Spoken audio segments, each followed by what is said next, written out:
Welcome back to the latest video on my channel.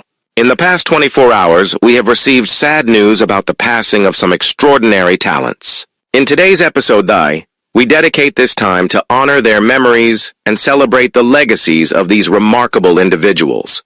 Before we begin, we kindly ask for your support.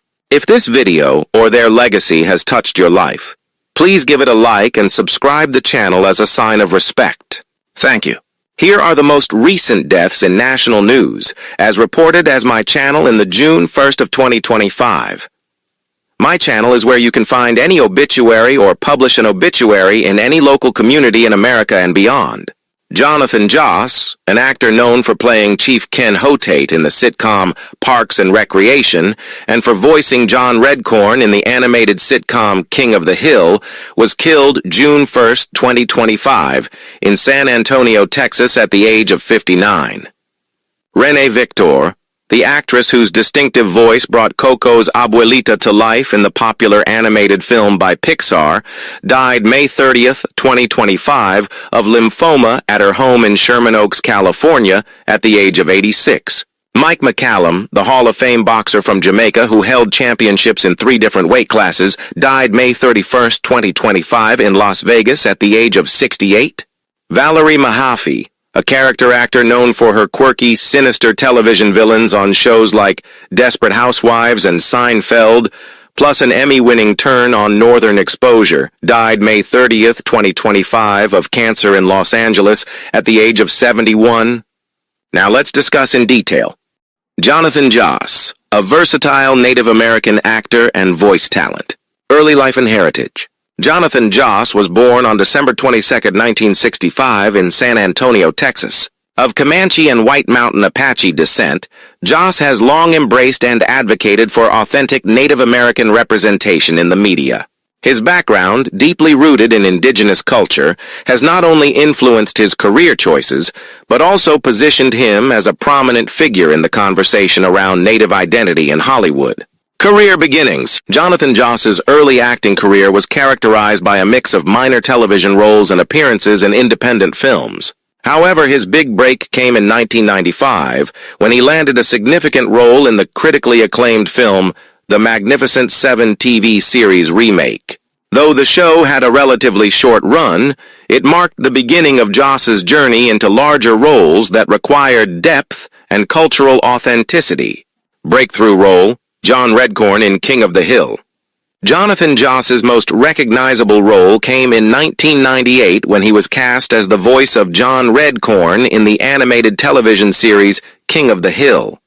Initially voiced by Victor Aaron, who tragically passed away in 1996, the role was taken over by Joss starting in Season 2.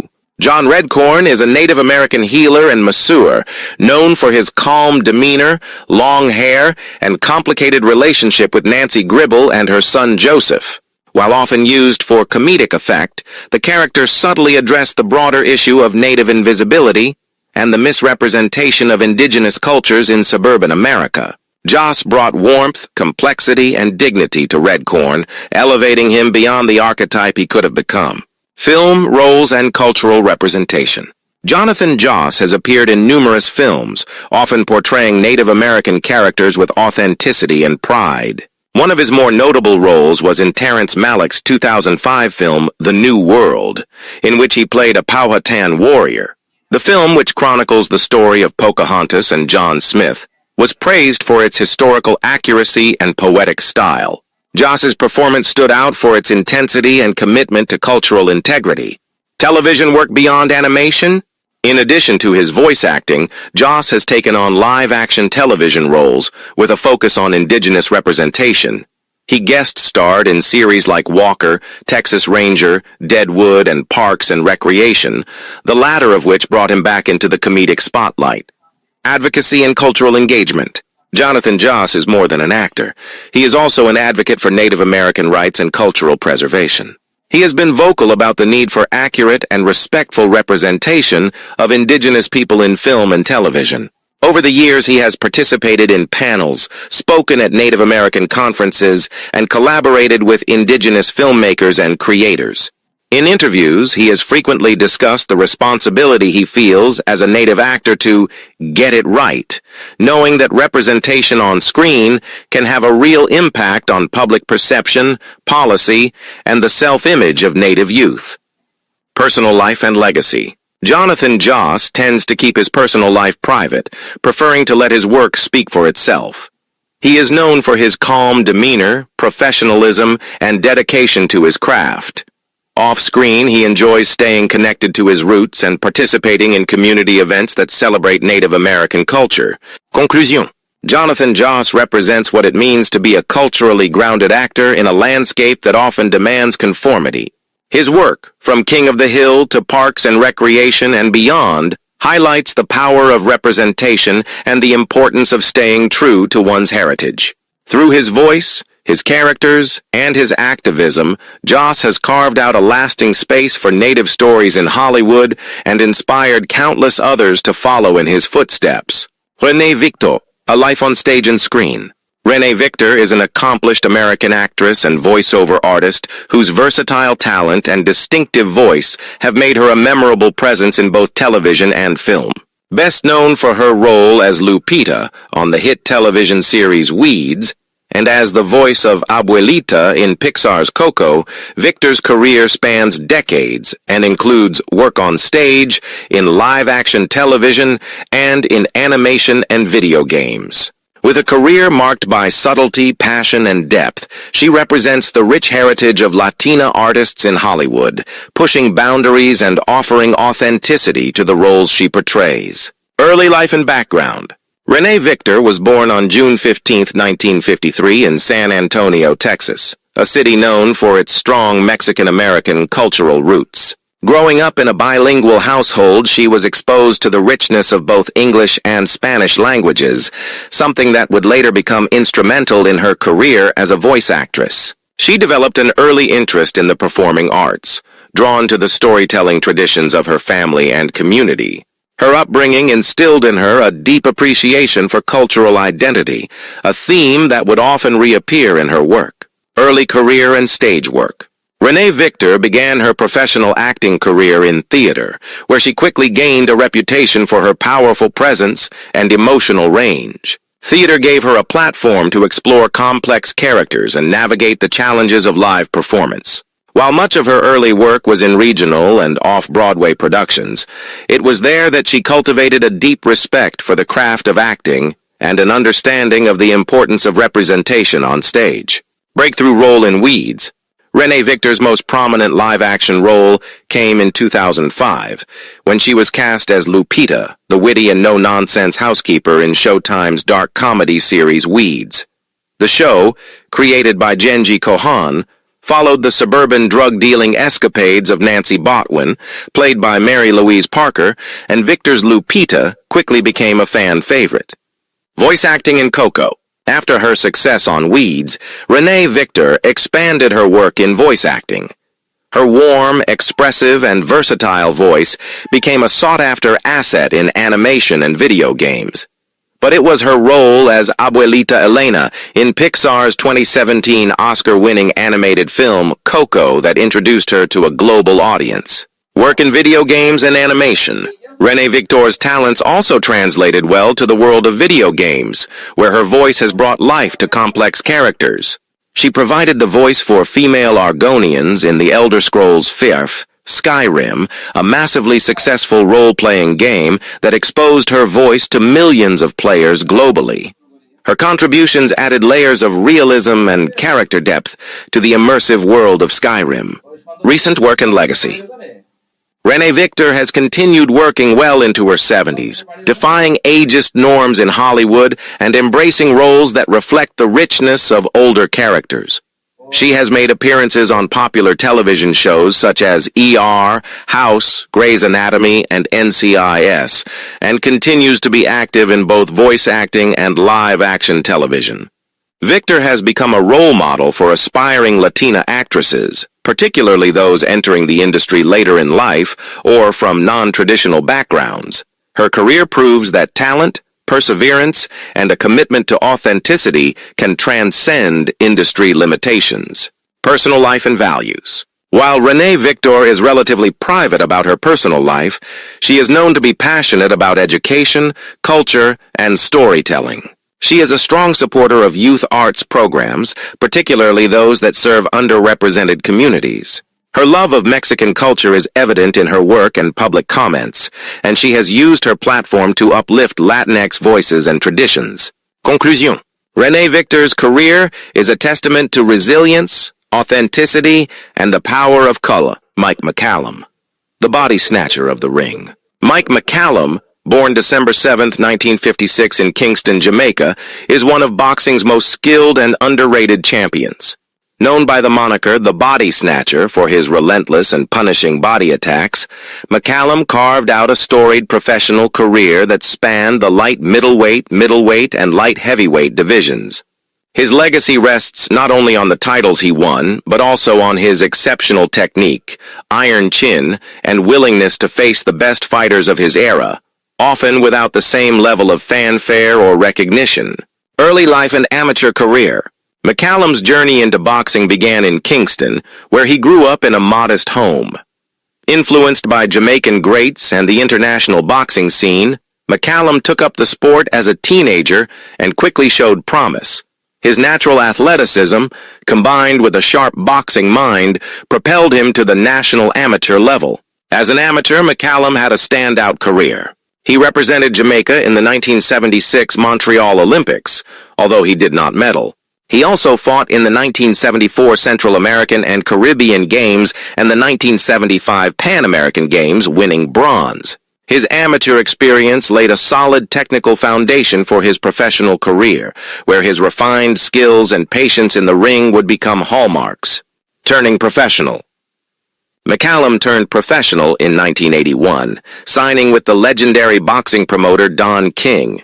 Training in the U.S., particularly in Miami and Las Vegas, McCallum was immersed in one of boxing's golden eras. The early 1980s featured a deep talent pool, especially in the welterweight and middleweight divisions, and McCallum quickly made a name for himself among boxing insiders.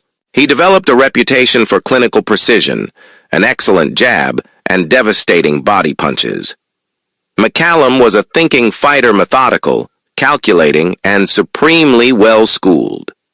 Unlike many of his contemporaries, who relied heavily on power or speed, McCallum's greatest strength was his ability to adapt and wear opponents down.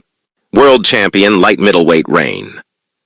McCallum's first world title came in 1984 when he won the WBA light middleweight, 154 lbs title by defeating Sean Mannion.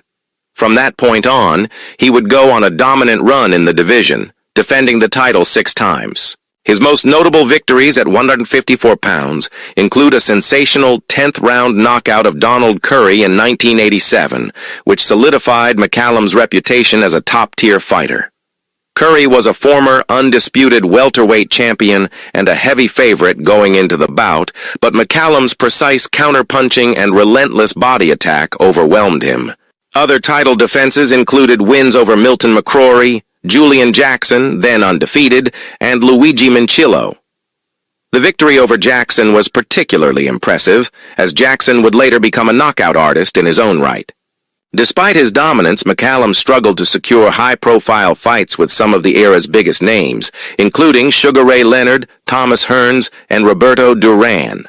Many observers believed that these fighters avoided McCallum due to his high-risk, low-reward profile. He was too dangerous for the potential reward in publicity or money. Moved to middleweight and more championships.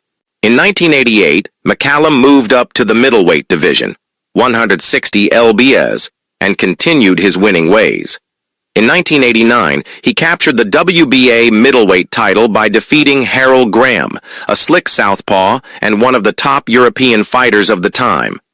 At middleweight, McCallum continued to show why he was among the most technically proficient boxers of his generation.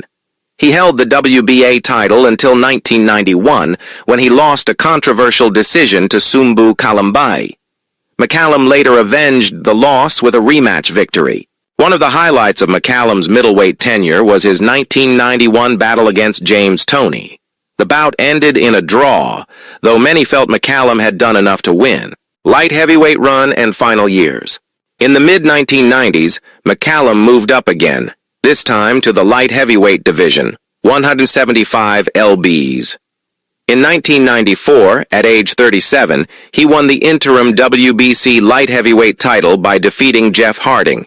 He was later promoted to full champion when Fabrice Tiazzo vacated the title.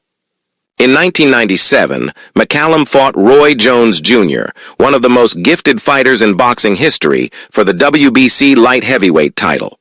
Although McCallum lost by unanimous decision, he gave a respectable performance, especially given that he was 40 years old at the time. McCallum retired in 1997 with a professional record of 49 wins, 36 by knockout, 5 losses, and 1 draw. Style and legacy. McCallum's nickname, the Body Snatcher, was well earned. Few fighters invested in body punching as effectively or consistently as he did. His left hook to the liver was one of the most feared punches in boxing, capable of draining an opponent's energy and breaking their will. His jab was textbook perfect, and his ability to cut off the ring and apply intelligent pressure made him a nightmare matchup for nearly any style. Despite his stellar resume, McCallum was often overlooked during his prime. This was partly due to the politics of boxing and his association with Don King, as well as his Jamaican nationality, which placed him outside the mainstream American boxing narrative. Nevertheless, among trainers, boxers, and purists, McCallum is held in the highest regard. His technical brilliance is often studied by aspiring boxers, and his fights remain educational examples of body punching, ring generalship, and defensive responsibility. Life after boxing. After retiring, McCallum transitioned into training and coaching. He worked with several notable fighters and served as a mentor to young boxers. He has also made appearances in boxing commentary and remains active in the sport, albeit behind the scenes. In 2003, Mike McCallum was inducted into the International Boxing Hall of Fame, a long overdue recognition of his impact on the sport. The induction was a moment of vindication for a fighter who had fought and often beaten the best, but never received the mainstream acclaim he deserved. Conclusion. Mike McCallum's legacy is that of a master craftsman in the ring. He was a fighter's fighter, respected by his peers, feared by his opponents, and cherished by fans who appreciated the subtleties of the sweet science. Though he may not have become a household name like some of his contemporaries, his skill, toughness, and accomplishments ensure his place among boxing's elite. Valerie Mahaffey, June 16, 1953, May 30, 2025, was an American actress renowned for her versatile performances across television, film, and theater. With a career spanning nearly 5 decades, she became a beloved figure in the entertainment industry, celebrated for her ability to portray eccentric, memorable characters. Early life and education. Born in Sumatra, Indonesia, to a Canadian mother and an American father, Mahaffey's early life was marked by frequent relocations due to her father's work in the petroleum industry.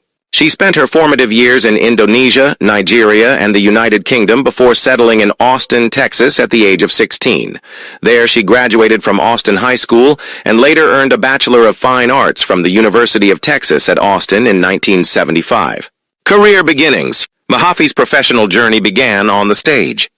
She made her Broadway debut in the musical Rex and went on to earn 2 Obie Awards for her work in New York theater.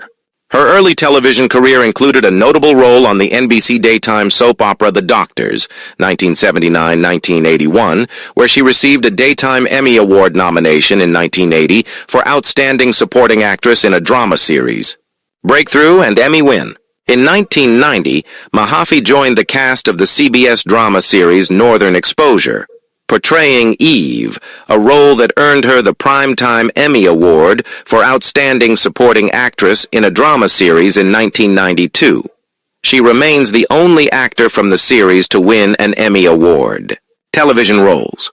Following her success on Northern Exposure, Mahaffey became a sought-after character actress in television. She appeared in a wide array of popular series, including Wings, 1992-1993, played a recurring role as a quirky, eccentric character. Desperate Housewives, 2006-2007, portrayed Alma Hodge, a mysterious and manipulative woman. Devious Maids, 2013, featured as Olivia Rice, a wealthy and demanding employer. Big Sky, 2020-2021, played a recurring role in this crime drama series. Additionally, Mahaffey made guest appearances on numerous other shows, such as Seinfeld, ER, Glee, The Mindy Project, The West Wing, Law and Order, Special Victims Unit, and Raising Hope. Film career.